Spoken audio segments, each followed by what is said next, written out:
parents, it's Dr. Courtney Johnson. We're back with some high school science updates. In this video, we're going to talk about the Gaston Regional Science and Engineering Fair and how you can support your students. First, I want to bring to your attention that we do have a website that has student forums, information, resources, and step-by-step guide on how students can successfully execute their project and be successful in the science fair. Be sure to check this website out and be sure to have your student check this website out as well.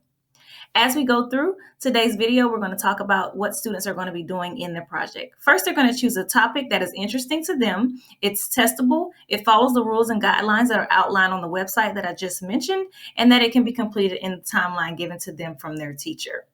First thing they're going to do after they have identified their topic is they're going to narrow it down and create a question that's testable. For example, how does caffeine affect the growth of a plant? The question needs to be able to be experimented and tested so that they can have a full science fair project. Next, they're going to conduct their research. This is a great place that you can assist. The goal for this research is that they get as much information as possible about the topic so that they can try to understand the topic a little bit more and be able to create their next step, which is the hypothesis. Ensure that they're citing their resources correctly, talk to them about why that's important, and then just properly teach them and show them and model how to do correct research. Then they're going to use the research and the information that they got from that step, and they're going to make an educated guess on what they think the outcome of the project is going to be. What do they think the answer to the question is going to be? Then they're going to make a list of everything they're going to need in order to conduct their actual experiment, and they need to be very detailed and list everything that they're going to need in order to do the experiment.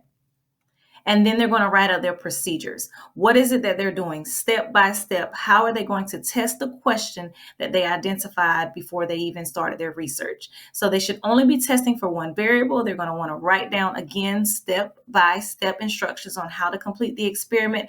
And they need to do at least 3 trials in order for the data to be useful. Then they're going to conduct the experiment. Another place that you can come in and support, you can do the project and experiment with them and then kind of go through the trials with them. And you can be the adult supervision, making sure they follow all the safety procedures and the guidelines. And you can also encourage them not to give up and make sure that they're having a good time. So once they've completed the experiment, and while they're completing the experiment, they're going to keep some data. So they're going to keep like a chart. They're going to put their data in a chart or a graph that is best suited for their project. And they're going to be able to analyze these so they can talk about it in the results section. It's really important that students take pictures during the experiment so that they can include this on their board and they can include it for the judges in the science fair. Then the results section is where they take the data and they flesh it out. So they've already completed, kept all the data, put it in charts, tables, graphs, and so on and so forth. The results is where they're actually going to flesh it out and talk about what the data suggests about the experiment. Then they're going to write a detailed conclusion, being sure to address the question and the hypothesis, whether or not the hypothesis was accepted or not accepted, or supported or not supported. And they're going to think about things they could do differently, as well as any sources of error that could have skewed the results. This is what the backboard is going to look like. This is another great place for you to support the student with printing and cutting and things like that.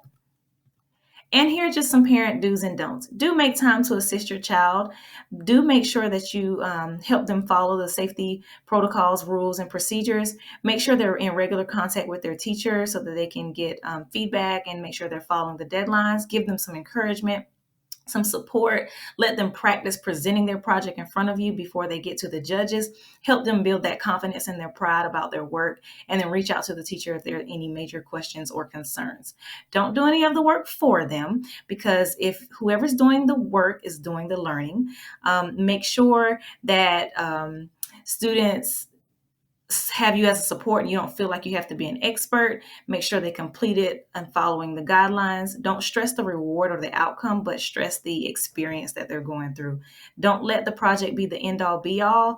Let the conversations keep going, and don't let them quit. Let them continue to push through even if it's not turning out how they would like. Thank you.